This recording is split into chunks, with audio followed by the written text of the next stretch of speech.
Das tragédias do século XX, a Grande Guerra é considerada como a que mais afetou a humanidade.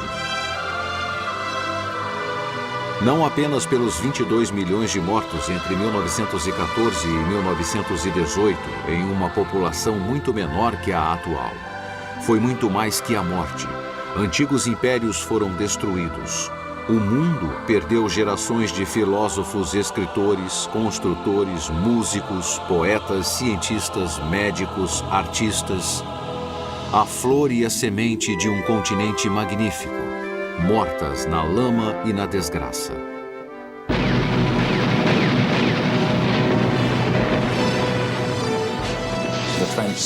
O soldado de trincheira acreditava em 1916 e 17 que a guerra não teria fim, que não haveria sobreviventes. Sua morte era inevitável. A glória, o cavalheirismo e o idealismo não sobreviveram. E dos horrores nasceram os monstros para futuros horrores. Do início ao fim foi épica. O povo, a batalha, a matança, os erros. O povo estava pronto para sacrifícios. E como se sacrificaram?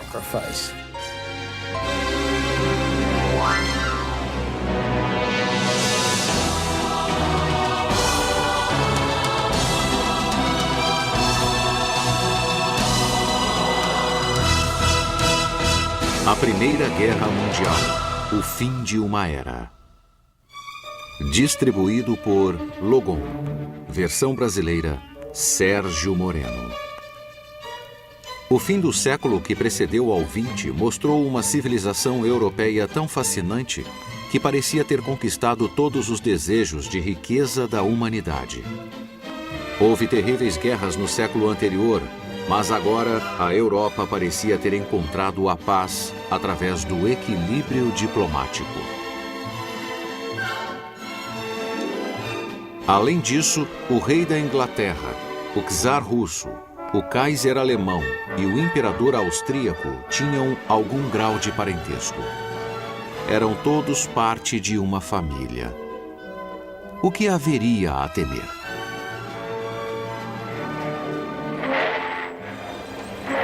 Como resultado da era vitoriana, a próspera Inglaterra possuía uma frota de navios mercantes e várias colônias. Suas costas eram protegidas pelos muros intransponíveis de aço da Marinha Real. Um quarto do globo pertencia à Inglaterra. A Alemanha era um milagre industrial, tornando-se o centro mais rico do poderio industrial europeu. O exército da Prússia era brilhantemente profissional. Sua marinha crescia rápido. O ex-chanceler Bismarck teria dito: "Estou entediado. As grandes coisas já foram feitas."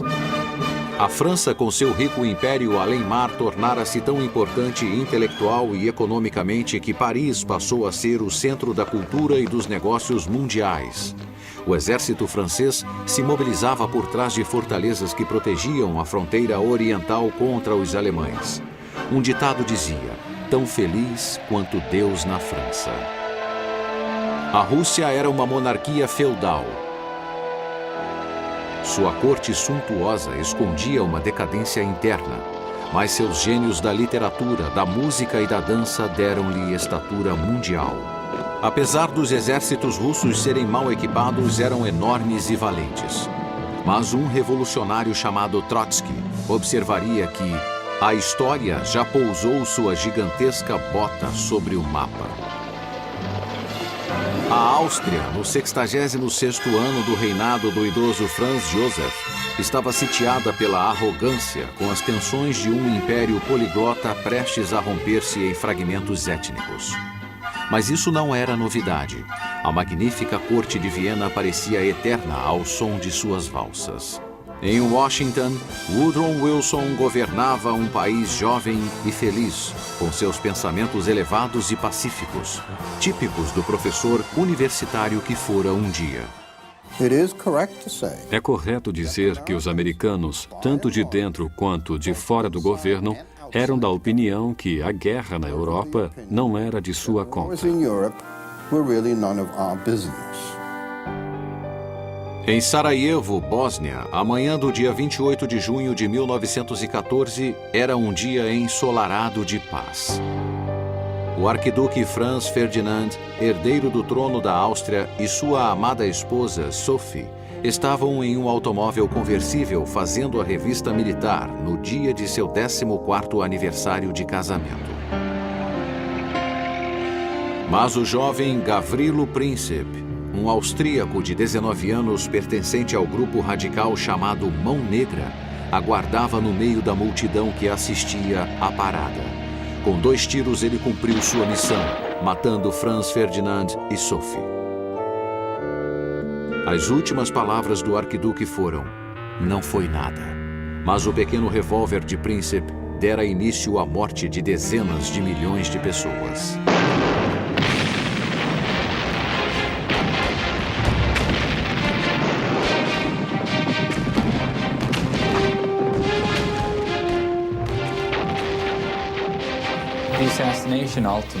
O assassinato do arquiduque funcionou contra a independência nacional da Sérvia, pois deu ao governo austro-húngaro o pretexto de ocupar a Sérvia por um grande período.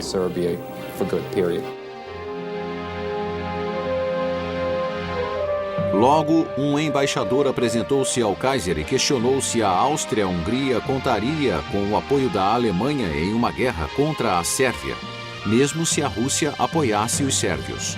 A Alemanha concordou mesmo sem saber se deveria. As alianças objetivavam a proteção. Seria uma guerra pela paz. A Alemanha achava que tinha o apoio da França e da Rússia, que eram aliadas. A aliança entre Alemanha e Áustria-Hungria existia desde 1879, seguida pela aliança entre a França e Rússia. Nesse momento crítico, o monarca alemão foi navegar em seu iate por 20 dias, no que foi descrito como a maior tragédia marítima de todos os tempos. Às suas costas, a Áustria destruiu os esforços de conciliação com os sérvios, enviando-lhes um ultimato e planejando sua conquista e divisão. A Rússia, atendendo aos apelos sérvios contra a ameaça austríaca, se mobilizou. A Áustria-Hungria ordenou a mobilização total sem que o imperador soubesse que a Rússia estava do lado dos sérvios. E assim iniciou-se uma série de mobilizações que acabaria por afetar a Europa. Era uma época que necessitava de gigantes, e não havia nenhum. Muitos homens que estavam no controle tinham medo, não do que aconteceria com eles se fossem para a guerra, mas sim se não fossem.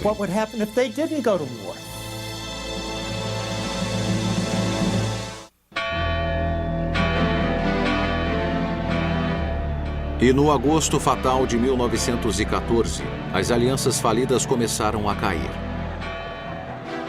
Lembrando-se que a Rússia avançava para as fronteiras orientais da Prússia, a Alemanha deu ao czar 12 horas para suspender a mobilização. A seguir veio o ultimato alemão para que a França, em 18 horas, declarasse sua neutralidade, caso a Alemanha lutasse contra a Rússia.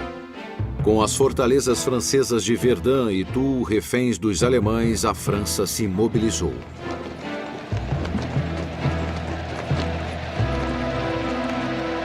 O resto foi formalidade. No dia 3 de agosto, a Alemanha entraria em guerra contra a França e a Rússia, aliando-se à Áustria-Hungria, o que acabou sendo altamente animador. A guerra era a oportunidade de se distinguir, de receber uma condecoração no peito e ser valorizado diante de um público enorme. A guerra era essa oportunidade.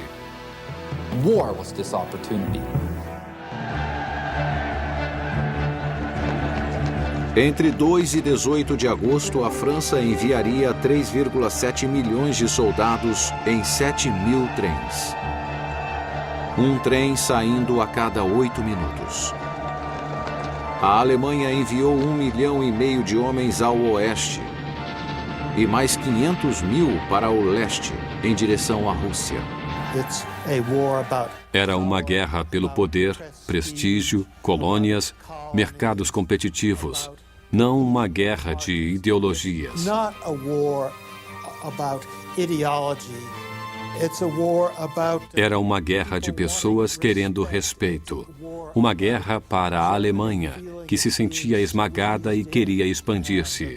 needing to Uma guerra para acertar contas antigas, já que a França estava determinada a recuperar a Alsácia e a Lorena. Alsace and Lorraine. Uma guerra pela estabilidade, com impérios como o Austro-Húngaro querendo neutralizar a Sérvia. Austria wanted to neutralize Serbia. Em 1914, a Rússia era uma nação muito impaciente, querendo, acima de tudo, o acesso ao Mediterrâneo e às rotas de comércio marítimo. E, mais do que tudo, queria o controle dos estreitos para o Mar Negro. A supremacia de milhares de peças de artilharia pesada e de uma enorme quantidade de metralhadoras ainda seria mostrada nas trincheiras. Mas um general francês, desejoso do ataque, afirmou que sua melhor arma era o peito vivo do soldado francês. A arma secreta da Alemanha era um plano de guerra concebido anos antes por um de seus melhores táticos, o general Alfred von Schlieffen. O general imaginou que os franceses se concentrariam em recuperar as províncias da Alsácia e Lorena e que dirigiriam seu ataque diretamente para o leste contra as duas províncias e a Alemanha. Von Schlieffen só pretendia uma ação de contenção, com grande parte de seus exércitos alemães concentrados ao norte, formando uma espécie de rolo compressor. Com esta poderosa estratégia, atacaria violentamente as neutras Luxemburgo e Bélgica. Depois o ataque se estenderia para a França pela retaguarda. As fortalezas francesas diante da Alemanha seriam vencidas e os exércitos franceses ficariam esmagados entre as legiões alemãs do leste e do oeste.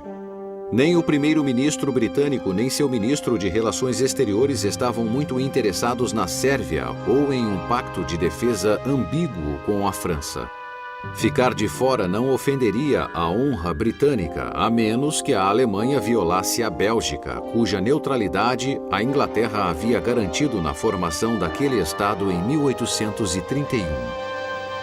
Havia também o plano de fortalecer a frota alemã no outro lado do Canal da Mancha, em um porto belga, desafiando a supremacia marítima da Inglaterra. O processo estava em andamento. No dia 1º de agosto, a Alemanha cruzou a fronteira de Luxemburgo, dominou o país em 24 horas e exigiu a passagem livre através da Bélgica. A Alemanha concedeu 12 horas para que o rei Alberto da Bélgica concordasse. Este recusou-se e pediu o apoio do rei George. Bethmann Hollweg ficou atônito com a ideia de que Londres pudesse entrar em guerra pelo que ele chamou de um pedaço de papel. A opinião mundial abandonou a Alemanha e no dia 4 de agosto, a Inglaterra declarou guerra. O exército que a Grã-Bretanha mobilizou ganhara experiência nas guerras coloniais e era profundamente profissional. Mas era pequeno para aquela situação. Somente 125 mil homens. A força expedicionária britânica dirigiu-se rapidamente para o continente, para o que todos presumiam que fosse uma guerra curta. O plano de von Schlieffen não estava mais nas mãos de seu criador. O generalato agora era dirigido pelo general Helmuth von Moltke, uma sombra do titã que seu tio fora ao conceber a vitória prussiana em 1870. Von Moltke foi forçado a mudar o plano anterior quando uma força francesa maciça marchou de Lorraine, ameaçando o exército alemão na Bélgica. Von Schlieffen planejara 9% do flanco esquerdo, mas von Moltke utilizou 42% de suas forças. O exército inglês abolira a espada de seu equipamento. Audácia, audácia, sempre audácia, era o credo francês. Seus cavalos estavam preparados. Todas as grandes forças, Inglaterra, França, Alemanha, Rússia, Áustria-Hungria, possuíam grandes reservas de cavalaria, equipadas com espadas e lanças prontas para a cavalgada da vitória. No dia 4 de agosto de 1914, a cavalaria de 60 mil alemães lançou-se sobre a cidade de Liège, entrada para a Bélgica.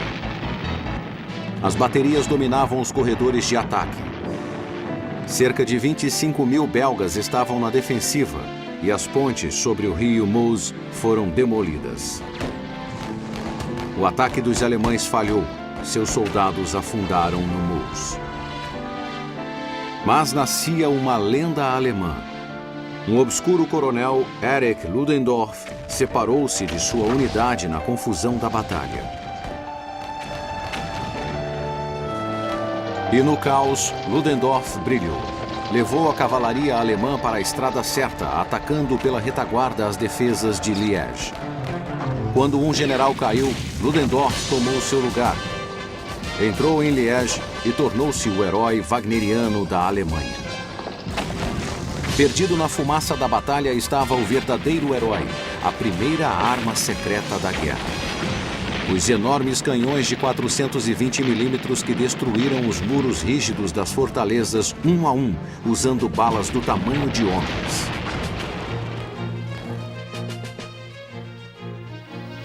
We might say now that Poderíamos dizer que os alemães não eram bons em relações públicas, and they proved o que provaram mais uma vez na invasão da Bélgica e do norte da França. Belgium and of northern France. There would be Quando havia suspeita de atos de guerrilha, eles simplesmente colocavam centenas de homens de 8 a 84 anos de idade contra um muro e os matavam. all and kill them.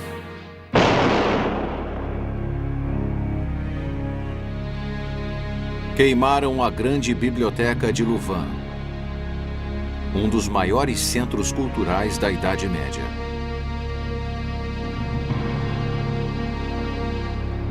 E as lendas dos hunos que violentavam, queimavam e assassinavam seria uma arma formidável nas mãos dos propagandistas aliados.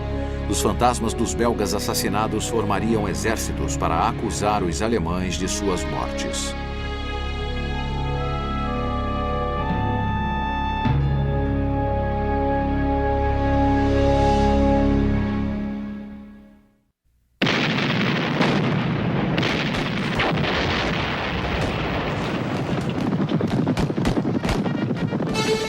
Já nos primeiros dias da guerra, o ímpeto alemão crescia conforme eles avançavam na Bélgica, visando a cidade de Namur e o rio Meuse.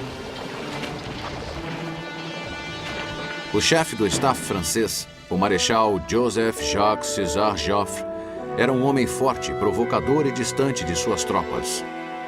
E acabou seguindo o script de Schlieffen como se fosse um de seus soldados. Na Inglaterra, o ministro da guerra, marechal de campo Lord Horatio Kitchener, via as coisas com uma clareza brutal. Dizia que os alemães estariam preparando seu golpe final sobre a Bélgica. Via o corpo britânico de oficiais como um grupo de aristocratas que odiavam levar sua profissão a sério. E declarou que a guerra seria vencida pela nação que tivesse o último 1.000.000 de homens. Espalhados no caminho do enorme flanco direito alemão, os últimos 100.000 homens da Força Expedicionária Britânica entravam em formação, onde a frente belga articulava-se no centro de Mons. O comandante britânico Sir John French não estava à altura da sua função, mas foi abençoado com um subordinado brilhante, o general Horace Smith Dorrien. O exército britânico estava no caminho do beligerante general Alexander von Kluck, um jogador que liderava o poderoso primeiro exército alemão da Força do Norte. Von Kluck se deparou com os melhores atiradores do mundo. O ataque britânico foi tão fatal que os alemães não podiam crer que não estivessem enfrentando metralhadoras. Os mortos empilhavam-se. Apesar da artilharia alemã ter feito os ingleses recuarem, Mons foi tida como uma vitória britânica. E os sobreviventes passaram a ser chamados de Homens de Mons e usavam uma medalha especial chamada Estrela de Mons. The French in particular Os franceses eram tão inexperientes no início da guerra e tão despreparados para o seu desenrolar que enviaram soldados para o front no outono de 1914 usando calças vermelhas. Perceberam então que os atiradores alemães podiam vê-los em um segundo. Essa prática foi imediatamente mudada. Joffre permanecia cego quanto ao perigo mortal que seus exércitos corriam. Seu inútil Plano 17, um ataque frontal ao centro alemão em Lorraine, resultou em desastre. Os franceses não usaram ações furtivas nem ataques rápidos. Apostaram tudo na audácia e morreram por ela. Ao norte, a força expedicionária britânica estava sendo desperdiçada em uma série de trágicas batalhas, às vezes para desacelerar os alemães e outras porque seus homens exaustos tinham força para atirar, mas não para andar. O exército de von Moltke aproximava-se de Paris. Mas onde estariam os prisioneiros e as armas capturadas, que seriam as únicas provas de uma derrota? O único que se sobressaía no quadro aliado era o general Joseph-Simon Gallieni. Gallieni era velho, estava aposentado, mas era o melhor dos generais franceses. E foi chamado de seu descanso para ajudar na defesa dos arredores de Paris.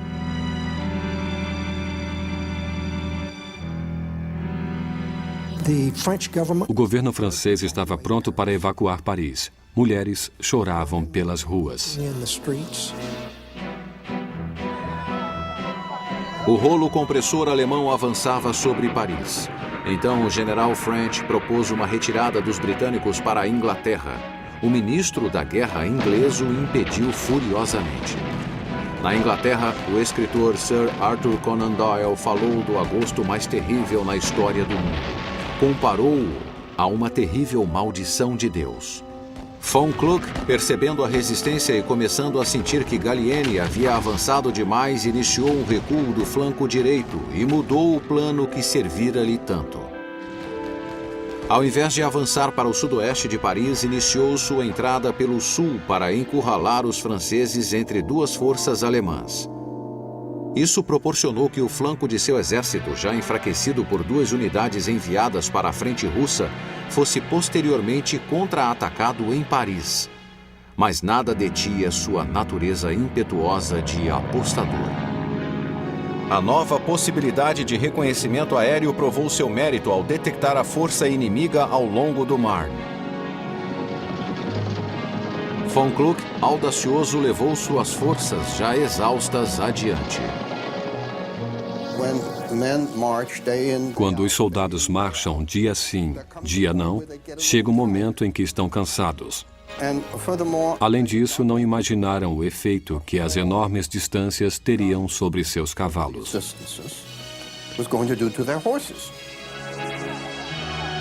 Paris entrou em pânico. Multidões exigiam que fosse declarada uma cidade aberta. Os alemães lançavam panfletos que diziam: não há nada a fazer senão se render. Refugiados corriam para as estações ferroviárias. Ministros choravam. Gallieni respondeu: recebi a ordem de defender Paris contra os invasores e vou cumpri-la até o fim. Finalmente, Joffre começou a ver pelo ar as possibilidades do flanco alemão se aproximar. Enviou Gallieni para saber se a força expedicionária britânica de John French estaria pronta para juntar-se a um ataque.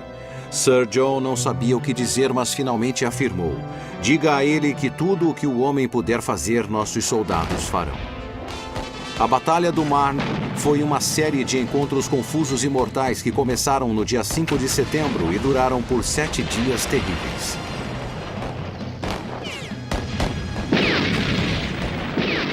Os alemães não tinham cuidado com seus flancos e havia falhas por toda a parte. Sua comunicação era precária. Atacaram sem conhecimento e preparação da artilharia e avançaram abertamente contra o fogo maciço. Cometeram todos os erros que antes seus inimigos haviam cometido. The big wheel was bound. Sua força começara a falhar. Tinham ido longe demais, depressa demais. Em alguns dias faziam uma média de 50 quilômetros e não possuíam a capacidade logística para manter essa marcha. Logistical ability to keep up with this march. Em um momento crítico, quando a linha francesa enfraqueceu-se, o general Gallieni reuniu 1.200 táxis franceses para levar reforços ao front. Foi o primeiro uso importante da gasolina na guerra.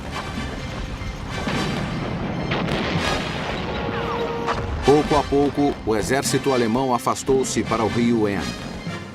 Paris estava salva. Ninguém poderia imaginar, mas a velocidade com que as coisas aconteciam nas primeiras semanas da guerra no Oeste havia diminuído.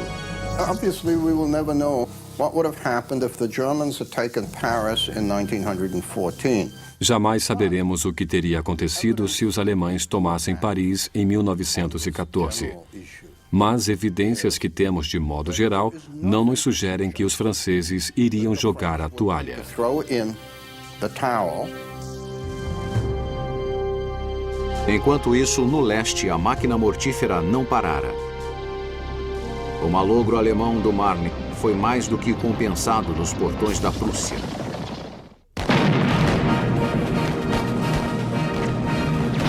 Enquanto a Batalha do Marne ocorria no fronte ocidental no mês de agosto, o enorme exército russo tentava uma vitória decisiva no leste. The Germans Os alemães tinham poucas tropas no leste, pois sua intenção era lidar com a França o mais rápido possível e estavam convencidos de que a tirariam da guerra em questão de 6 semanas. take France out of the war in a matter of a month or 6 weeks. Mas os russos iniciaram sua ofensiva no que era chamado de Prússia Oriental. Called East Prussia. A defesa do imenso fronte alemão de mais de 322 quilômetros na fronteira oriental da Prússia contava somente com 135 mil homens, liderados pelo general Max von Prittwitz. As forças russas que os atacavam eram compostas de 650 mil homens, uma vantagem de 4 para 1. Moviam-se em 2 exércitos comandados pelos generais Alexander Samsonov e Pavel Rennenkampf. The Russians were good soldiers. Os russos eram bons soldados. O problema é que não possuíam armas adequadas. Muitas vezes não tinham nem fuzis. Não possuíam artilharia suficiente. Artillery. No espaço entre os exércitos que se enfrentavam, existia um vale coberto de florestas, lagos e pântanos. Os russos só podiam mover-se lentamente nos caminhos estreitos, permitindo que os alemães fossem mais rápido pelos seus eficientes sistemas de ferrovias. Percebendo que os russos teriam que dividir-se ao entrar na Prússia Oriental e chegar ao campo de batalha em momentos diferentes, o alto comando alemão planejou derrotar cada um deles separadamente. O alemão von Moltke interpretou erradamente a mudança no alinhamento feito por von Prittwitz como sendo uma derrota e tomou uma decisão precipitada. Mudou seus comandantes. Em 28 de agosto, telegrafou ao general Erich Ludendorff, o herói de Liège: "Você ainda poderá salvar a situação no leste." Fizeram uma rápida reunião no trem de Ludendorff para a Prússia. A bordo estava o general Paul von Hindenburg, que já estava aposentado. Os comandantes imediatamente entraram em acordo. Hindenburg e Ludendorff tornariam-se virtualmente os ditadores militares da Alemanha. Hindenburg e Ludendorff avançaram com o plano do qual von Prittwitz fora destituído. Funcionou perfeitamente devido ao hábito dos russos mandar mensagens pelo rádio abertamente. Assim, os alemães descobriram seus planos. No dia 26 de agosto, iniciou-se a Batalha de Tannenberg. Samsonov levou seu exército dividido até uma armadilha, atraído por um centro alemão que parecia enfraquecido. Como Samsonov não conseguiu que o segundo exército russo viesse em seu auxílio, os alemães esmagaram seus flancos e cercaram o centro. Quando cercaram Samsonov, capturando a ferrovia central em Neilenburg, a tragédia foi completa. 92 mil russos foram feitos prisioneiros. Samsonov despediu-se de seu staff e entrou na floresta. Foi ouvido um único tiro de pistola. Ninguém deu-se ao trabalho de buscar seu corpo. O público alemão acreditava que Hindenburg e Ludendorff eram uma dupla de gênios militares capazes de qualquer coisa.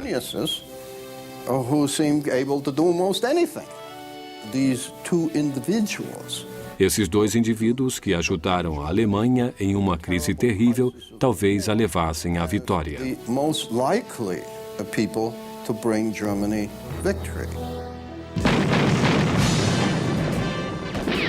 A Áustria atacara os sérvios para tomar o território tão desejado. Em 16 de agosto, o exército sérvio, lutando ferozmente sob a liderança de um gênio militar chamado Radomir Putinin, derrotou o ataque austríaco na Batalha do Rio Jadar. E depois foram vencidos pelos russos. Em 1914, precisaram chamar várias vezes os alemães para salvá-los. Isso se repetiu muitas vezes, e foi um dos temas da guerra, pois para salvá-los, os alemães retiravam as tropas do fronte ocidental.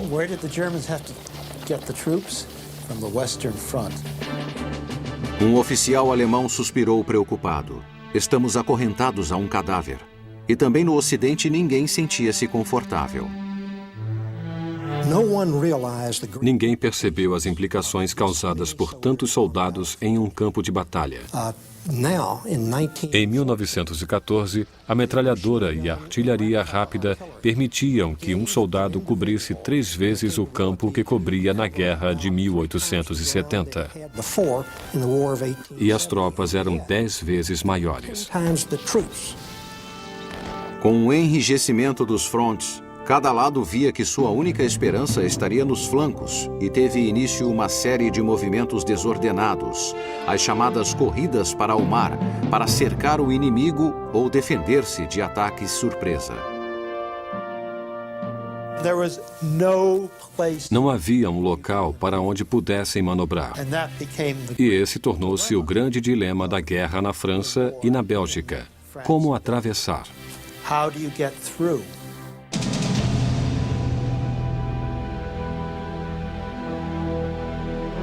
No final de setembro de 1914, 2 meses depois do início da Grande Guerra, a frente ocidental tornou-se um labirinto de complexidade assustadora.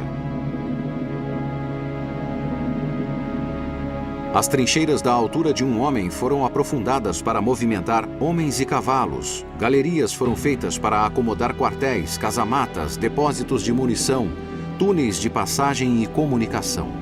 As trincheiras eram em linhas sucessivas, protegidas por milhares de quilômetros de arame farpado.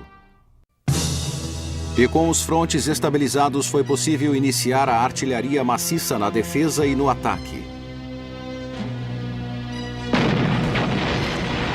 Os artilheiros tornaram-se artistas, mestres em produzir barreiras e tempestades de balas.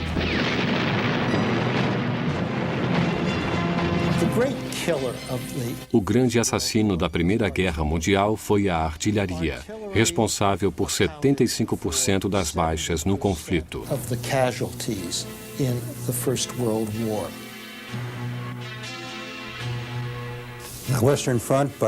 A frente ocidental, no início de 1915, tornara-se uma linha de trincheiras que ia da Suíça até o Canal da Mancha, por mais de 640 quilômetros.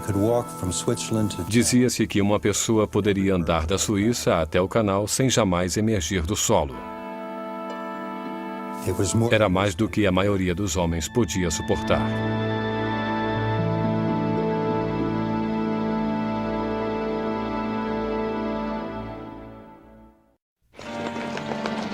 Com a diminuição das armas e dos homens na frente ocidental no início da guerra, a Antuérpia foi evacuada.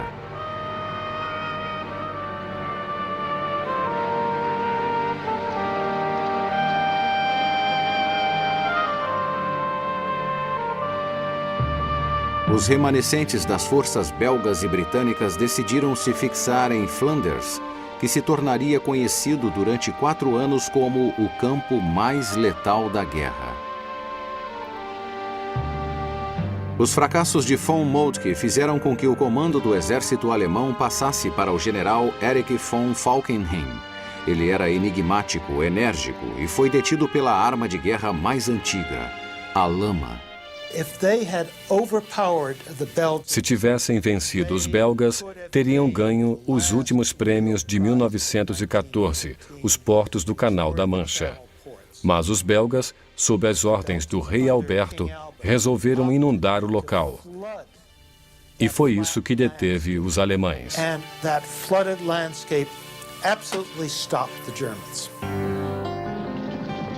Junto com os franceses, a força britânica defendeu os portos com sucesso em Ypres, chamado para sempre de Esfregão pelos britânicos. As posições defensivas britânicas estavam mal configuradas. Nelas, 1 milhão de pessoas poderia morrer ou ficar mutilada 3 vezes mais rápido do que em qualquer outro setor. Kitchener gritava: "Isto não é uma guerra." A batalha diminuiu de intensidade e os exércitos cavavam mais fundo. Sabemos que os soldados começaram a reconhecer as condições da guerra. Era uma luta de atrito. Aquela matança dos inimigos mudaria para sempre suas vidas. Foi quando reconheceram que a arma mais importante para sua proteção era a pá, não a pistola, não a baioneta.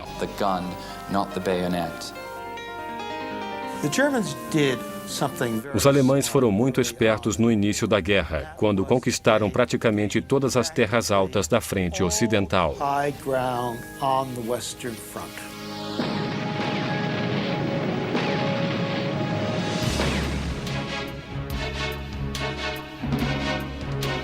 As nações repentinamente compreenderam que aquele era outro tipo de guerra.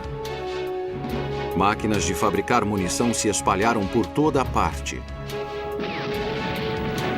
Só as pistolas francesas de 75 milímetros cuspiam mais de 30 mil balas por dia. Logo, a Inglaterra produzia 1.200.000 cápsulas por mês. E a matança precisava de cada uma dessas balas. No início de 1915, os alemães invadiram os campos orientais e ocidentais, cada um deles esperando que sua frente de batalha desfizesse aquele impasse. A dupla Hindenburg-Ludendorff conseguiu tomar Varsóvia dos russos, embora a retirada do inimigo para a vastidão russa tenha tornado o fato inútil. Os austríacos mais uma vez bateram de frente com os sérvios, terminando com 100 mil mortos e nenhum ganho. Os alemães esperavam que os turcos se saíssem melhor. The Germans were successful. Os alemães conseguiram atrair o Império Otomano para lutar do seu lado, o que significava que teriam que enfrentar os russos no Cáucaso e que também, quando as forças britânicas estivessem no que hoje é o Iraque, teriam que enfrentá-los lá. Today, Iraq, they had to fight them there.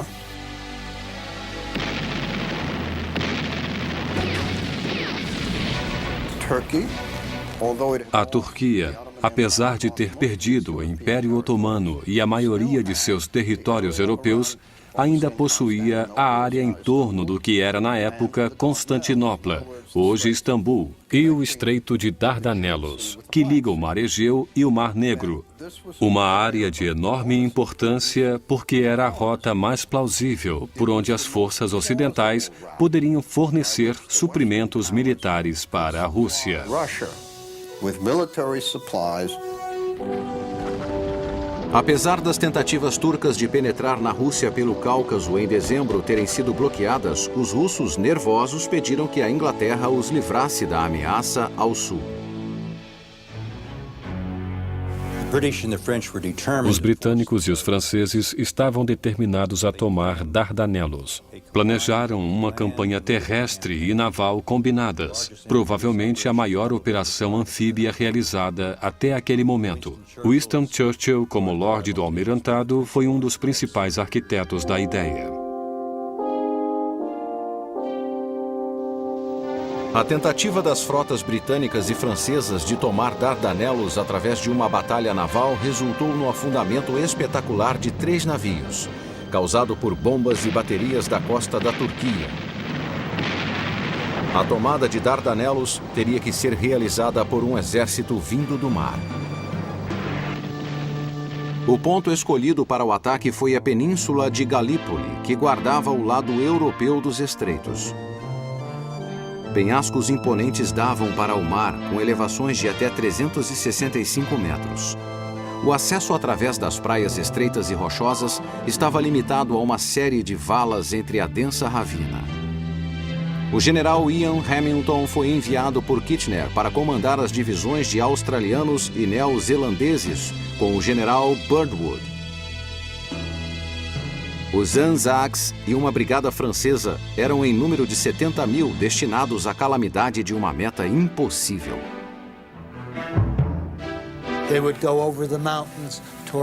Iriam a Constantinopla pelas montanhas e outros iriam pelos Balcãs para alcançar a Alemanha pelo outro lado. Isso não funcionou. Graças às metralhadoras turcas, Galípoli se voltou contra os ocidentais.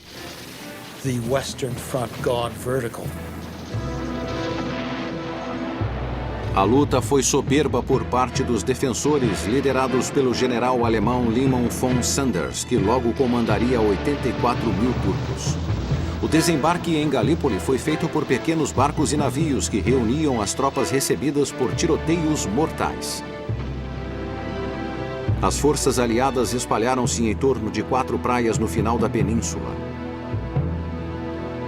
Confusos, os soldados perderam suas oportunidades táticas e estratégicas para avançar onde os turcos estavam mais fracos e se dirigiram a um verdadeiro vespeiro.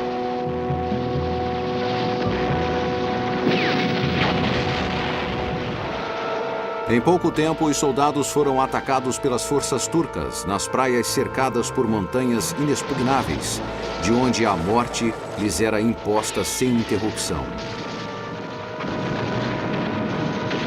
Com a chegada de reforços turcos, Birdwood só sabia dizer a seus soldados moribundos: cavem, cavem, cavem. Por isso lhes deram o nome de escavadores. A coragem e a desesperança eram enormes com os ataques que provinham das alturas. Em 3 dias, 1/3 da força de ataque sucumbiu. A Marinha Real veio em auxílio com fogo pesado, mas os submarinos alemães a aguardavam. 3 navios britânicos afundaram. Oficiais de carreira perderam seus postos. O primeiro-ministro britânico Asquith destituiu Winston Churchill de seu posto. Em julho, as mortes na Batalha de Galípoli ultrapassavam a marca de 50 mil. Nomes como Baía de Suvla e Angra Anzac tornaram-se símbolos de coragem inútil e desperdício. Mais 40 mil militares morreram em agosto, no que um soldado chamou de 5 acres de solo mal logrado. O resultado foi uma luta sangrenta que atravessou 1915, quando quase 1 milhão de homens lutaram naquela pequena península. 1/4 deles ainda encontra-se enterrado lá.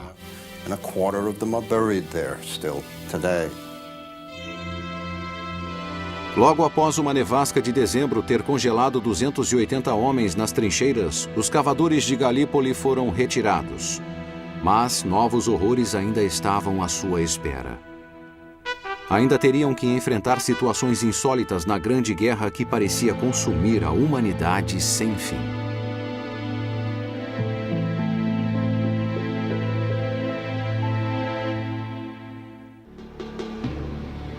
Agora, países entravam na guerra sem nenhum motivo além de promessas de saques.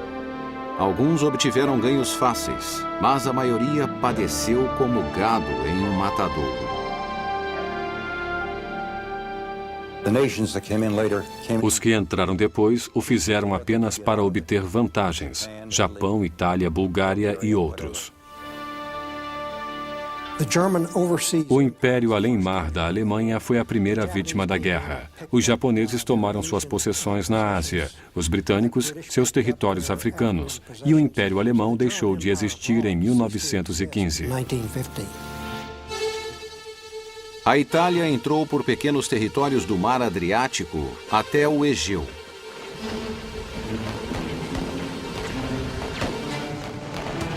O custo foi calamitoso, pois o exército italiano teve de enfrentar as montanhas muito bem defendidas.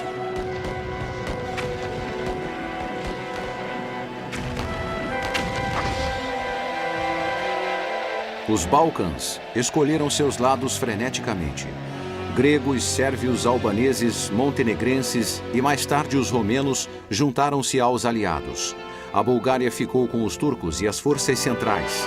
Portugal e Brasil contribuíram com os aliados enviando unidades militares. A França e a Inglaterra tentaram em vão atacar a Sérvia pelo sul por meio do porto grego de Salônica, perdendo 600 mil homens, o que os sorridentes alemães chamaram de o maior campo de concentração dos aliados. Com a paralisação dos exércitos, os navios entraram em ação. A Marinha Real expandiu o bloqueio marítimo de suprimentos úteis à Alemanha, grãos, farinha e outros alimentos. Esse bloqueio para a Alemanha e os países da Europa Central foi tão eficiente que logo ficaram reduzidos à fome.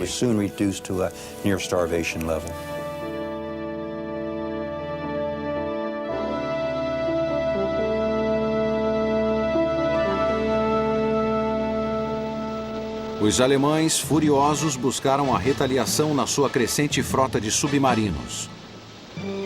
A Alemanha ameaçou afundar qualquer navio nas ilhas britânicas sem aviso prévio. Logo, navios neutros de ambos os lados passaram a ser bloqueados e afundavam rapidamente. A Inglaterra estava mais vulnerável no mar do que a Alemanha, pois importava 64% de seus alimentos, enquanto a Alemanha apenas 25%. O bloqueio britânico forçou o uso do submarino para o comércio, mas era um novo tipo de arma. A superfície podia ser atacada sem aviso, devido à sua vulnerabilidade, sem que alguma resistência fosse oferecida. Os pacíficos e prósperos Estados Unidos, com grande população imigrante alemã, assumiram uma conduta descomprometida, neutra.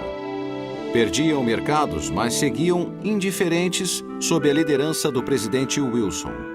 Isto foi um problema para toda a Europa.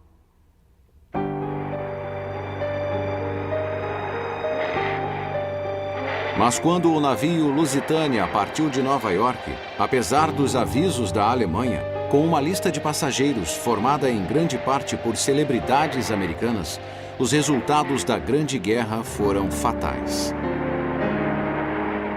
No primeiro dia de maio, diante da costa irlandesa, Walter Schwagner, que comandava o submarino U-20, preparou-se para afundar seu país junto com o navio. Seu torpedo atingiu o Lusitânia, que afundou em 18 minutos. 1.198 pessoas, incluindo 128 americanos, afundaram.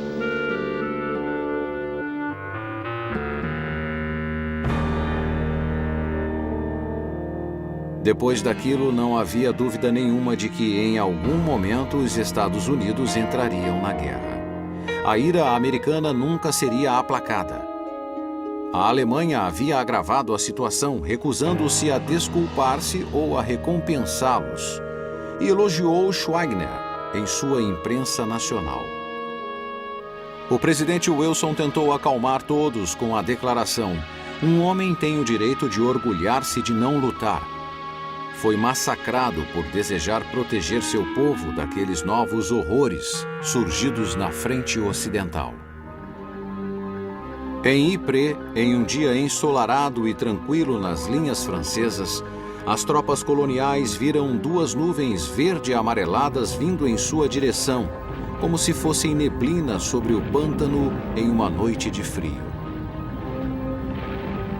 Em 15 minutos, 5.000 homens encontraram a morte lenta. 10.000 foram mutilados e o pânico tomou conta da trincheira inundada pelo gás clorídrico.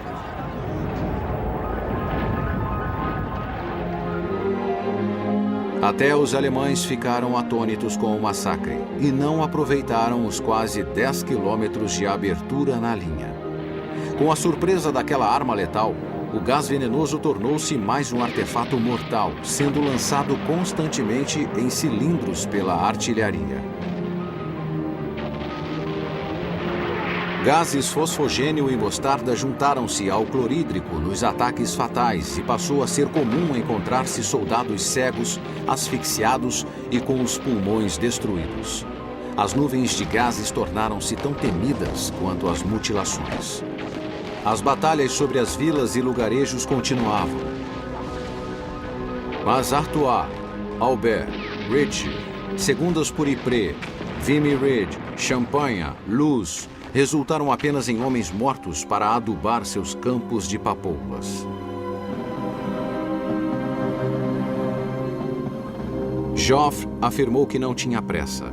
Quando Kitchener e French falharam em Gallipoli e Ypres, o general Sir Douglas Haig, um herdeiro de grande fortuna que nem mesmo passara nos exames da universidade, tornou-se chefe da Força Expedicionária Britânica. Na Inglaterra, os britânicos enfrentavam uma guerra sem fim. Cartazes chamavam voluntários para substituir os mortos. Uma emenda foi criada para colocar toda a indústria a serviço da guerra. As greves eram proibidas. Operários da indústria bélica eram escravizados. E as mulheres foram convidadas para trocar a cozinha pela fábrica. Pela primeira vez, a mulher podia alugar sua própria casa, usar roupas da moda, fumar em público.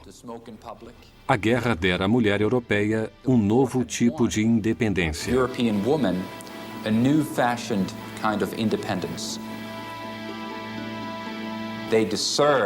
Elas mereciam uma recompensa no final da guerra, e a recompensa era o sufrágio.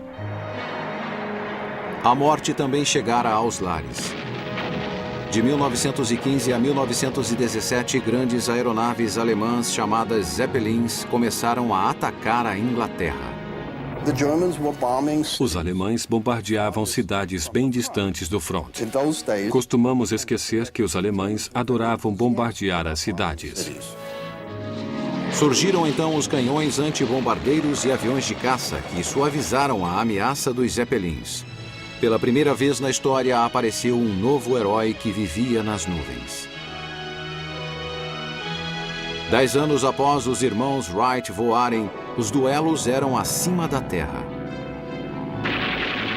As pistolas foram substituídas por metralhadoras sincronizadas e bombas sofisticadas. Foi inventado um novo vocabulário: dogfight, ataque aéreo, strafing, spade, Newport, Fokker, spin, loop, aeródromo e, mais que tudo, um as. Enquanto os soldados da artilharia que matavam 1.000 homens por dia eram ignorados, os assassinos do ar ocupavam as manchetes dos jornais. Von Richthofen, Bishop, Fonck e Bilk eram deuses nacionais. Max Immelmann e Hal Lufberry deram seus nomes a manobras aéreas clássicas, tornando-se imortais. Infelizmente, os imortais às vezes caíam das alturas envolvidos pelas chamas. A infantaria que recolhia os destroços acreditava-se imune, só que não por muito tempo.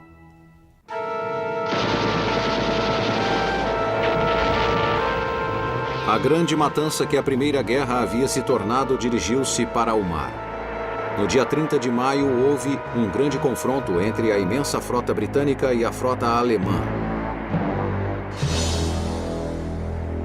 A força do almirante Sir John Jellicoe se deparou com os alemães, comandados por Reinhard Scheer, na península da Jutlândia, onde aconteceu algo como uma briga de facas feita com canhões de 14 polegadas.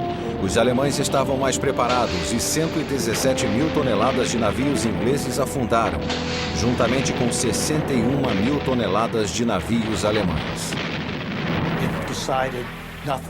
Nada havia sido realmente decidido. Ocorrera apenas um empate na Jutlândia. Os alemães apenas afundaram mais navios. Por outro lado, a grande frota alemã foi rechaçada para suas bases e nunca mais emergiu. A partir de então, o bloqueio aos alemães não foi mais combatido.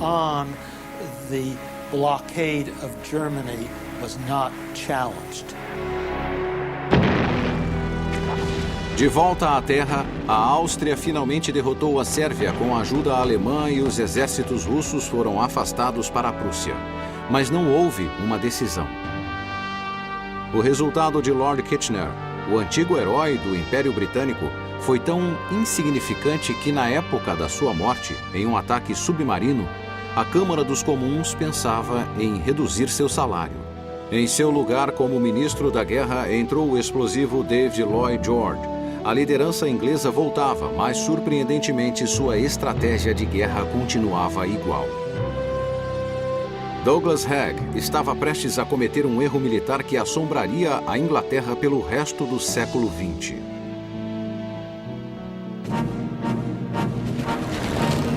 Lançou uma grande ofensiva em direção às montanhas altamente fortificadas acima das trincheiras aliadas ao longo do rio Somme. Sua confiança e teimosia não conseguiram impedir que as metralhadoras e a artilharia alemãs dizimassem toda uma geração de ingleses.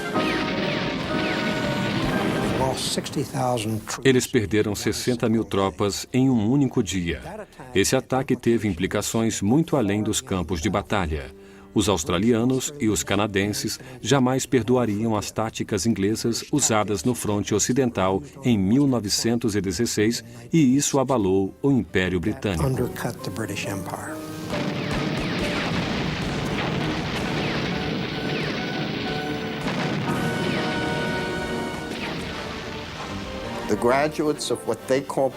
Homens graduados nas melhores escolas britânicas, que eram tenentes e capitães, foram os que morreram primeiro. Com isso aconteceu o que chamamos de inversão da pirâmide social.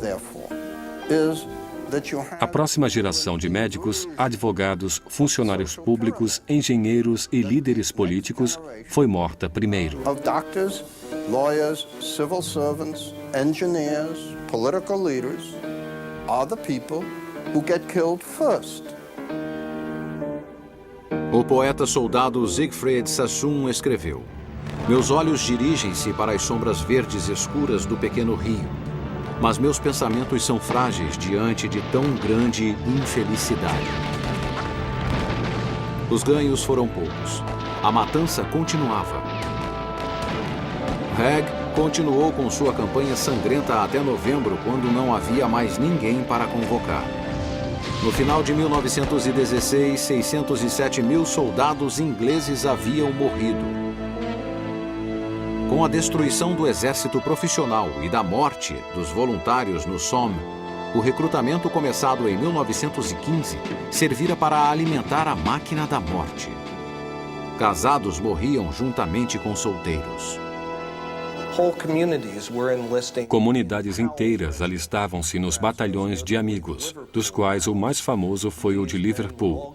Esses homens eram treinados juntos com seus amigos, organizados em regimentos e brigadas, de forma que a comunidade ia para a batalha como uma unidade. Isso foi desastroso em 1916 e 1917, quando comunidades inteiras desapareceram. Winston Churchill, que havia sido criticado, sugeriu uma nova arma para acabar com o impasse. Apoiou o coronel Ernest Swinton no pedido da criação de um novo veículo motorizado. As armas secretas foram embaladas e enviadas com o carimbo de caixas d'água, que logo tornaram-se tanques. Um general insistia no valor dos cavalos e rechaçou a mudança. Mas os tanques eram citados com grande veemência, especialmente após do que aconteceria em Verdun. Falkenhayn, in one of those Falkenhayn, em um dos seus momentos de cinismo, decidiu atacar Verdun não pelo território, e sim para matar. Verdun, not to gain territory, but to kill people. You don't tell people this. Não se dizia aos soldados que estavam sendo enviados para a batalha para vencer ou destruir alguma coisa. To win this. Eram enviados para a guerra simplesmente para matar mais homens do que os que já estavam morrendo. Of killing more of the other guys than you're losing yourself. O ponto escolhido foi Verdun. O alvo seria o sistema de forte centralizado em Douaumont. Esse ataque foi chamado de Operação Gericht, que significava local de execução.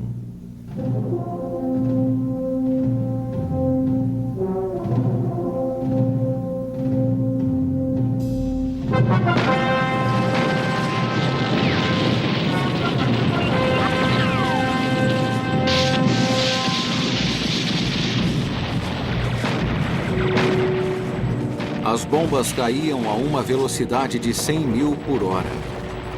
Os franceses, assustados com o uniforme em farrapos, levantavam-se das valas para a defesa. As trincheiras e as casamatas foram destruídas. Douaumont caiu. O calmo general Henri-Philippe Pétain galgou os rumos da história quando foi nomeado o Salvador de Verdun. Ele encerrava as ordens do dia sempre com palavras animadoras. Não passarão. Ninguém passou.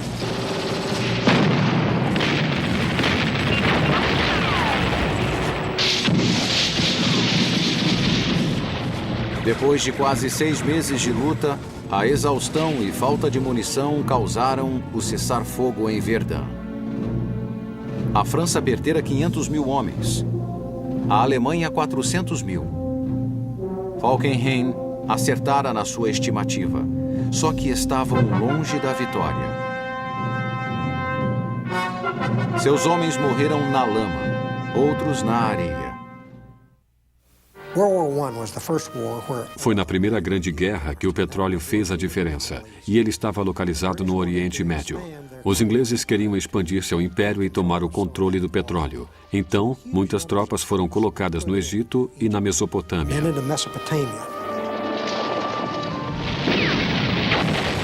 A campanha inglesa teve derrotas na Mesopotâmia e sucesso na Palestina com o general Sir Edmund Allenby. O coronel T.E. Lawrence atiçou as chamas da revolta árabe contra os turcos e se tornou um mito, ficando conhecido como Lawrence da Arábia. E entre as emboscadas de Lawrence e o exército de 400 mil homens de Allenby, os turcos foram derrotados de Aqaba a Tafila, de Gaza a Beersheba e Jerusalém. Na Europa, o elenco mudou. Falkenhayn foi substituído como comandante do exército alemão pela dupla heróica Hindenburg e Ludendorff. O primeiro-ministro Asquith, arrasado pela perda do filho em batalha, foi substituído por David Lloyd George. Os franceses expulsaram Joffre, colocando o general Robert Nivelle, herói de Verdun, como comandante em chefe do fronte ocidental. Por seu papel na tragédia de Somme, Haig foi nomeado marechal de campo. No leste, o general russo Alexei Brusilov juntou tudo o que pôde para um ataque às defesas austríacas numa frente de 321 quilômetros. Essa ofensiva foi uma das maiores batalhas de 1916. E apesar das grandes perdas, os russos recuperaram grandes extensões de territórios que haviam perdido no ano anterior.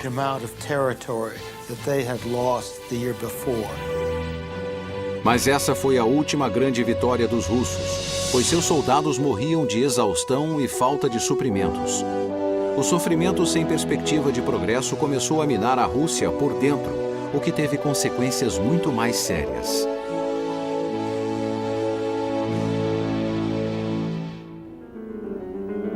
No início de 1917, o czar estava no fronte com seus exércitos dissolvidos, deixando seu império desgovernado.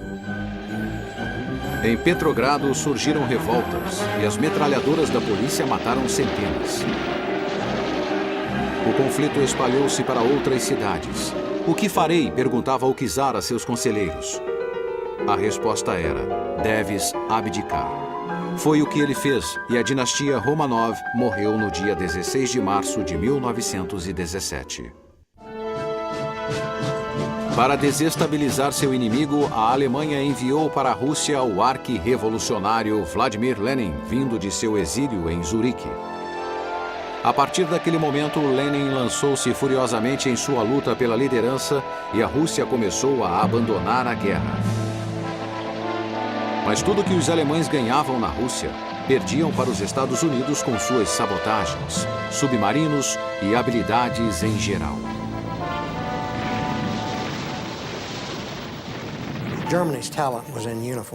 O talento da Alemanha estava no uniforme, não no Ministério das Relações Exteriores. Seu secretário Alfred Zimmermann enviou um telegrama ao México propondo aliança e oferecendo a possibilidade de retomar o Arizona, o Novo México e o Texas.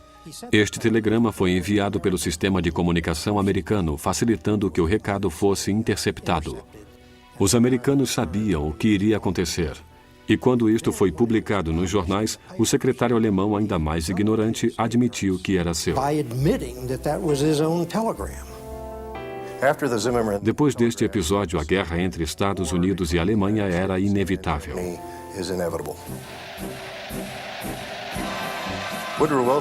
Woodrow Wilson, que fora eleito em 1916 para o seu segundo mandato sob o slogan "Ele nos manteve fora da guerra", não era tão pacifista quanto acreditavam. Na verdade, era um intervencionista. Teria que levar o povo americano para aquela guerra, coisa que não queria, mas que agora seria inevitável.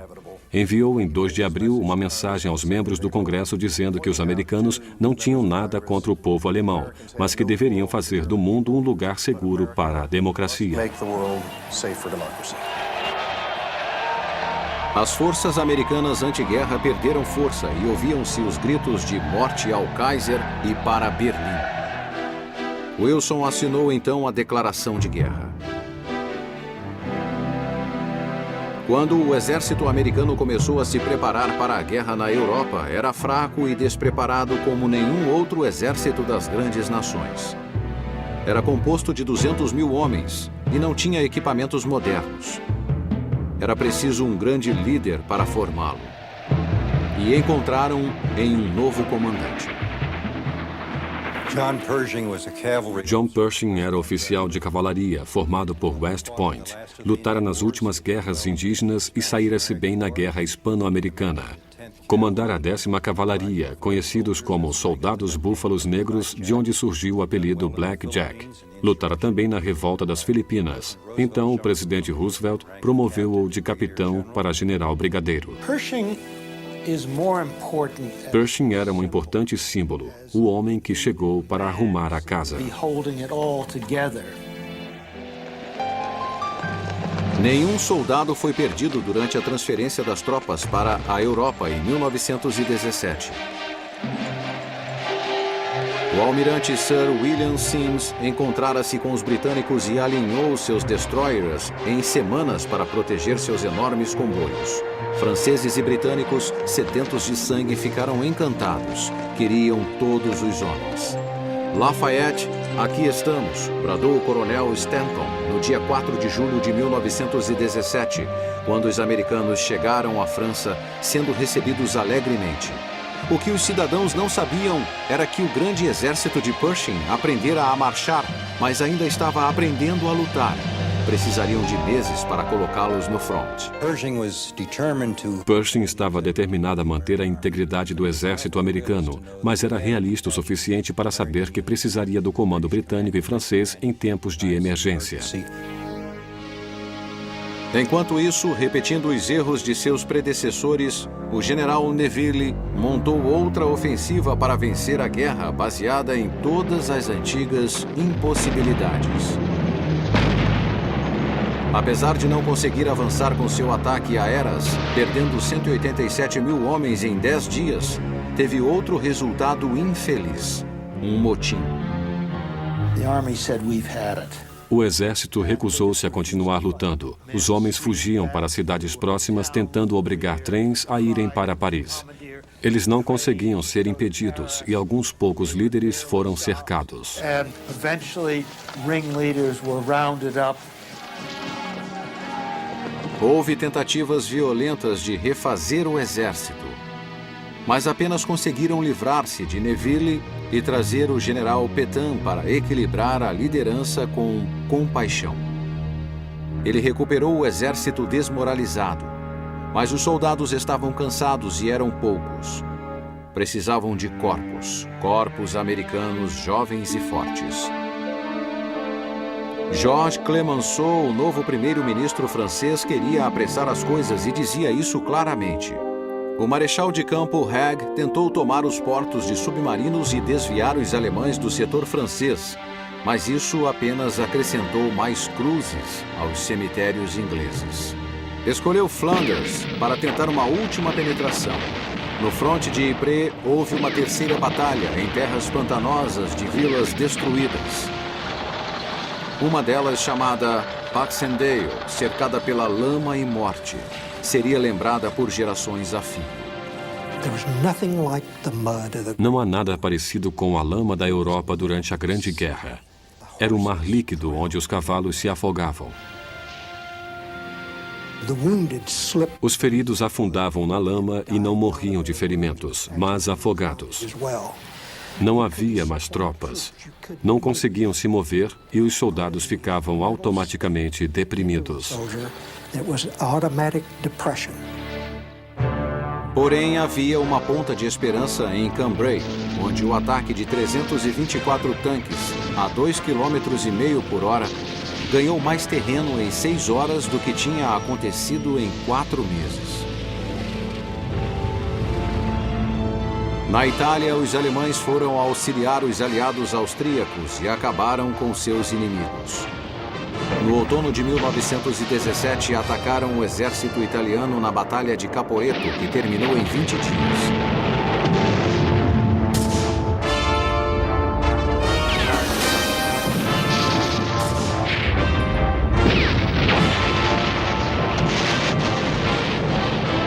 Dos 305 mil homens que a Itália perdeu, 275 mil se renderam. Os italianos precisavam de todos os homens para ajudá-los a continuar a lutar. Muito mais importante, a Rússia pretendia abandonar a aliança, levando seus milhões de soldados. No final de 1917, os revolucionários bolcheviques de Lenin lutavam para afastar o governo provisório de Alexander Kerensky e levar a Rússia a uma paz inseparável. Em 7 de novembro, quando os regimentos de Petrogrado não mais aceitaram sua liderança, Kerensky saiu da cidade e Lenin ficou no comando. Os gritos para que a guerra terminasse aumentavam. Os bolcheviques declararam uma paz separada em Brest-Litovsk com os alemães, o que permitiu que estes movessem grande número de homens do fronte oriental para o ocidental.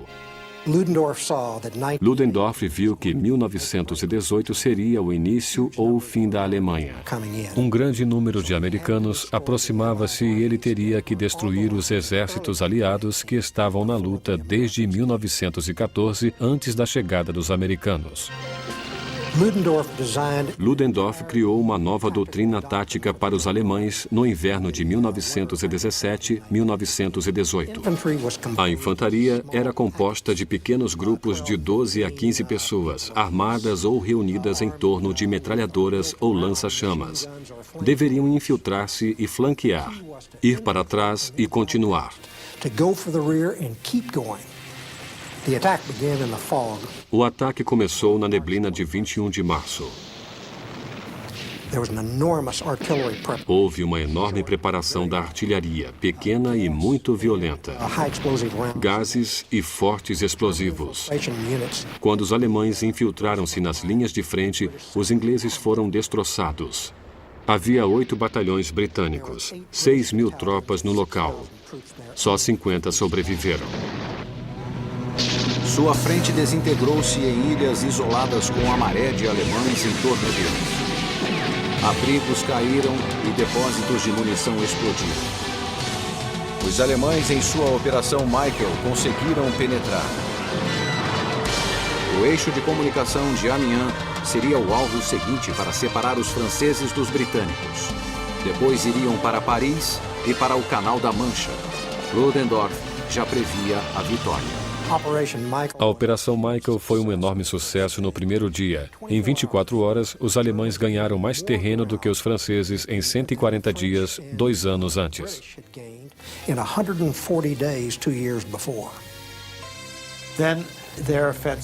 Então acabou a gasolina de sua ofensiva. Chegaram ao campo de batalha de Somme. Literalmente um deserto. Não havia água, existiam poucas estradas e quando as tropas alcançaram o outro lado, começaram a pilhar. Encontraram os suprimentos que não viam há 4 anos e o ataque foi interrompido.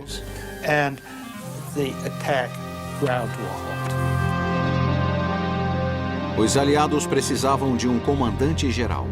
O general Ferdinand Foch apresentou seu currículo. Eu lutaria sem descanso, lutaria no fronte de Amiens, lutaria em Amiens, lutaria atrás de Amiens, lutaria o tempo todo, jamais me renderia. Foi o escolhido.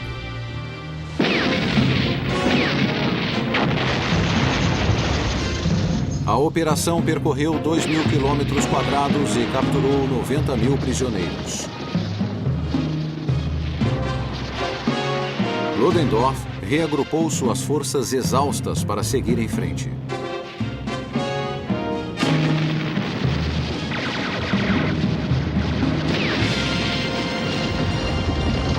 Nessas batalhas, 838.000 soldados seriam mortos, feridos, desaparecidos ou capturados.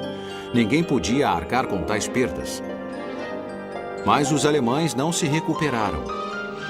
E os Yankees finalmente estavam chegando. Aliás, já estavam lá.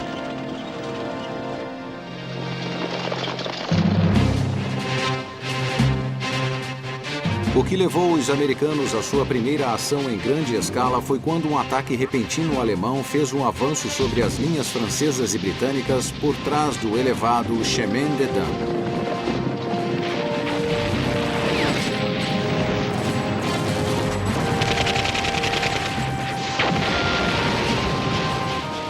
Pershing enviou a 2ª Divisão Americana com sua Brigada Marinha, comandada pelo general James Harbour, à área sitiada a pedido de Foch no dia 30 de maio, Dia da Memória.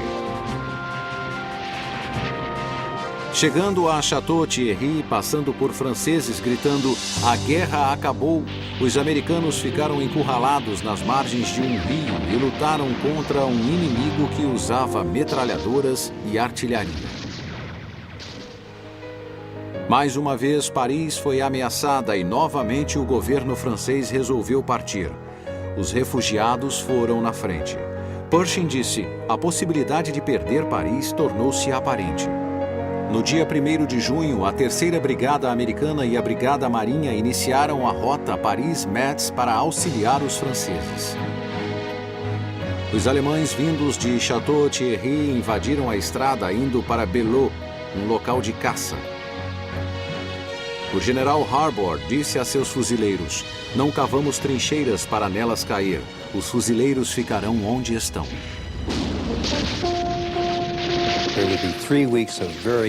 Foram 3 semanas de terríveis batalhas. No final, os fuzileiros podiam dizer que Belleau Wood era totalmente deles. Foi uma pequena vitória, mas que instigou a imaginação dos americanos.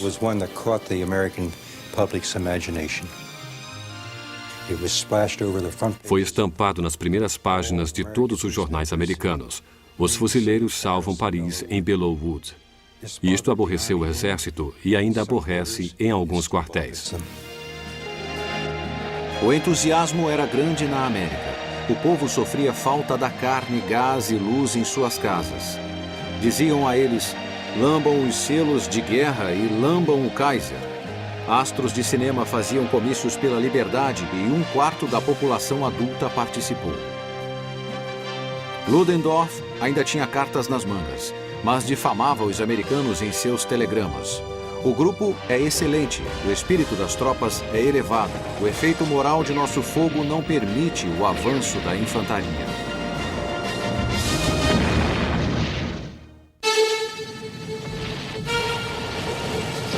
Os americanos estavam espalhados em várias unidades que enfrentavam golpes desesperados de Ludendorff, que os chamava de Friedenssturm, ou Tempestade pela Liberdade ou Ofensiva da Paz. Uma grande invasão ocorreu entre os rios Aisne e Marne, como uma adaga apontada para Paris e seu sistema de comunicação. Ela teria que ser enfrentada rapidamente. Os americanos criaram um plano para restaurar a linha em julho de 1918. Usaram mais de 300 mil homens, sofrendo 67 mil baixas durante a campanha. A restauração da linha deixou os alemães furiosos mais uma vez.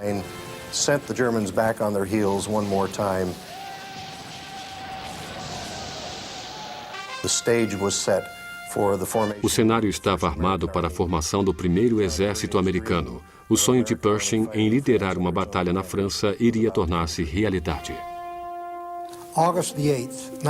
O dia 8 de agosto de 1918 foi decisivo para Hindenburg e Ludendorff.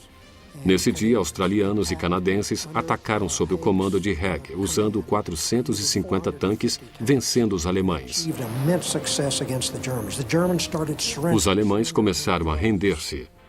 Quando Ludendorff chegou com reforços, os soldados não os receberam com alegria. Diziam que os reforços só prolongariam a guerra.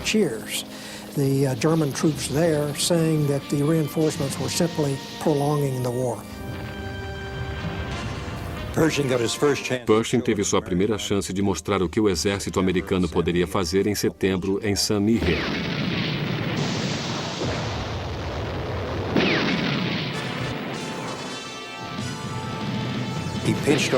Ele atacou da maneira clássica de ambos os lados.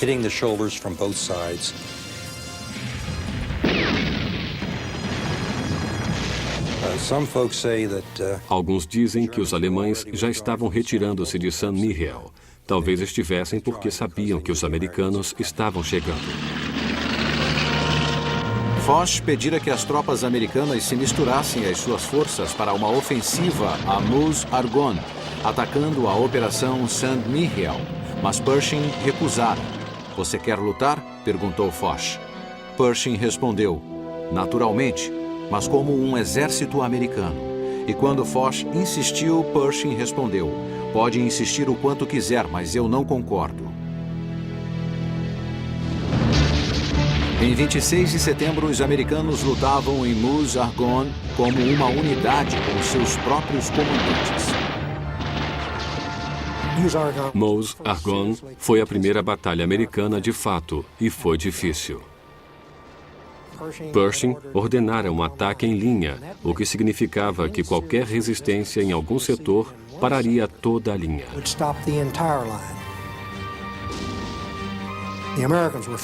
Mas os americanos aprendiam rápido. Pershing mudou suas ordens aos comandantes. Não teriam mais que atacar em linha. Deu iniciativa a eles. Estava ficando sem soldados e diminuiu as companhias de atiradores de 250 para 175 homens. Também começou a retirar as tropas da retaguarda e demitir oficiais. Demitiu vários comandantes de divisão e um de seus comandantes de corpo.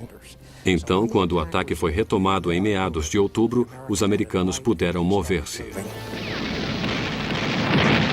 Na frente americana, os alemães estabeleceram 4 cinturões de defesa de 32 quilômetros para o interior. Em um dos flancos, os alemães dominavam das alturas, observando os americanos. Foi a maior concentração de defesas que as tropas americanas encontraram em 2 guerras mundiais. A atitude de Foch era: "Vocês pediram, agora aguentem." Mas os americanos avançaram cheios de força e confiança.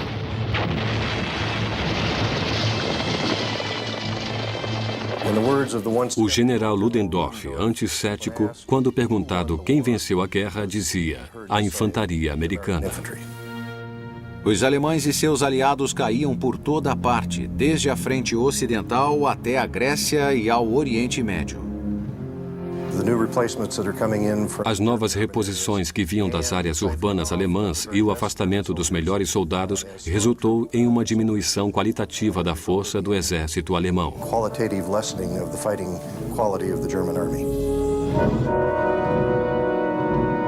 Ludendorff estava próximo de um colapso nervoso. Teve que enfrentar a fúria de seu staff, do Kaiser e de seu povo pelo fracasso na guerra. Os socialistas alemães agora percorriam as ruas, perseguiam o povo alemão e humilhavam seus oficiais, arrancando suas insígnias.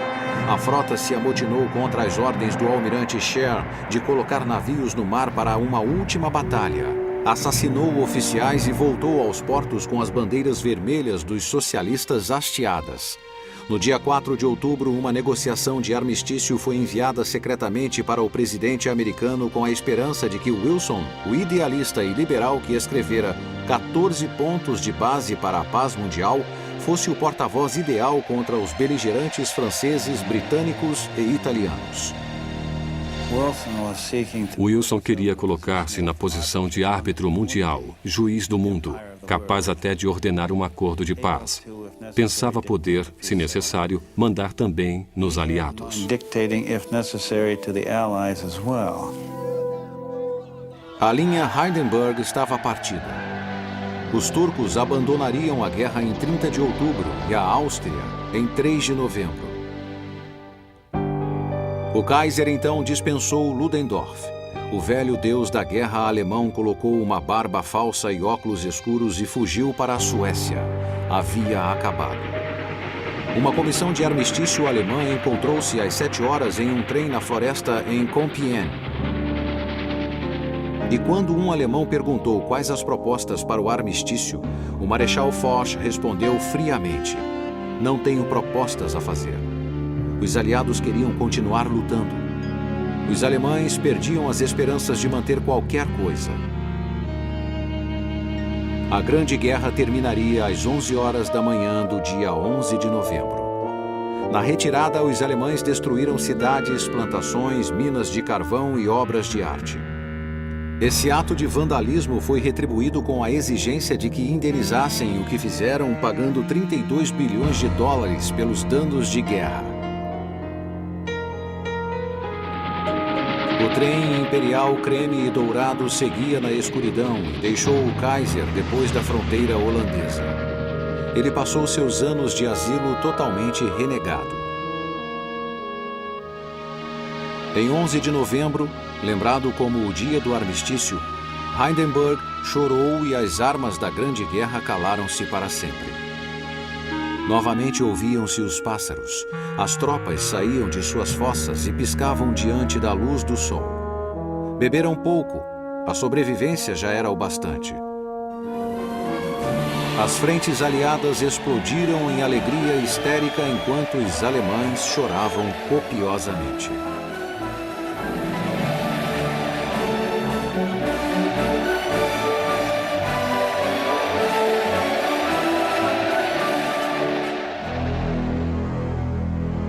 Um cabo alemão chamado Adolf Hitler, naquele momento guardando prisioneiros russos em Traunstein, repassava os acontecimentos do dia em seu cérebro doentio.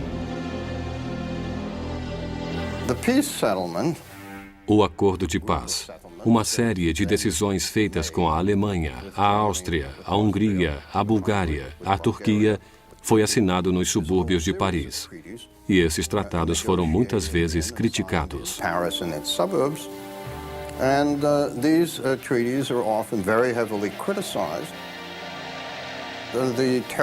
O terrível descontentamento dos alemães com ele era essencialmente por terem perdido a guerra.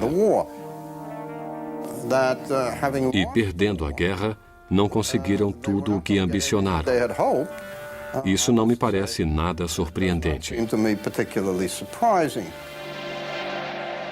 Quando perguntado por um alemão que história contaria sobre isso, o tigre francês Georges Clemenceau disse: "Não se pode dizer que a Bélgica invadiu a Alemanha."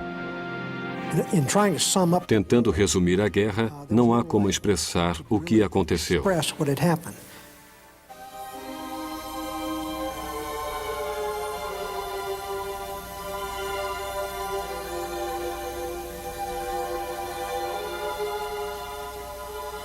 All of the widows, the orphans, Todas as viúvas, os órfãos, os membros perdidos, os milhões de mortos. Não faz o menor sentido e não há uma maneira de expressar o que aconteceu. A morte e os feridos foram o resultado da guerra. 9 milhões de soldados russos, 7 milhões de alemães, 7 milhões da Austro-Hungria, 6 milhões de franceses e 90 mil do Império Britânico e mais de 200 mil americanos em apenas 7 meses de batalha. A Grande Guerra matara 22 milhões de homens. Wilson voltou para casa para discutir longamente com o Congresso seu desejo que os Estados Unidos entrassem na Liga das Nações. Tentava discutir esse assunto com o povo quando um derrame venceu-o na última luta da Grande Guerra que ele perdeu. Sua liga morreria sem a América. Os exércitos aliados voltaram para casa em grandes paradas. Mas o preço da guerra foi maior do que podia ser mostrado. Juntamente com tantos soldados mortos, desapareceram séculos de esperança nas possibilidades da inteligência, gentileza e grandeza humanas. Os alemães, austro-húngaros, otomanos e impérios russos terminaram seus dias no centro da Europa, e o Império Britânico foi fatalmente ferido. A inocência americana ficara no passado. O que fora perdido em arte, tesouros, saúde, gênio e alegria jamais seria recuperado. Assim como as lágrimas daqueles que esperaram para sempre pela volta dos 22 milhões que dormem sob um mundo destruído. Essas feridas não têm cura. E 21 anos depois, a carnificina começaria novamente.